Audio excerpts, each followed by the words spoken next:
Hello guys, কেমন আছো তোমরা? আশা করি খুব ভালো আছো, আর আমিও খুব ভালো আছি। তো নতুন একটা ব্লগের সাথে তোমাদের আরও একবার ওয়েলকাম।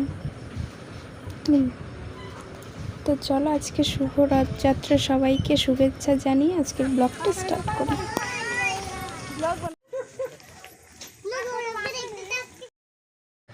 তো আজকে আমরা যাবো সবাই রথ দেখতে। আর এদিকে দেখো, আমরা টোটোতে উঠেও পড়েছি, টোটোতে যাচ্ছি বাবুকে নিয়ে। আর ওই দেখো রথ, আমাদের এখানে কিন্তু রথ হয়। তো আমাদের ওখানে রথ হয় নাকি অবশ্যই আমাকে কমেন্টে জানিও।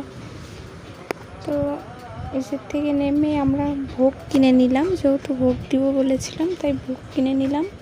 রথের ওখানে ভোগটা দিয়েও দিলাম। আর এই যে আমাদের রথ, আর আমাদের এখানে দুটো রথ হয় কিন্তু।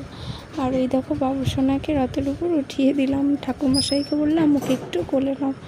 তো ভোগ দিলাম, তখন নিল।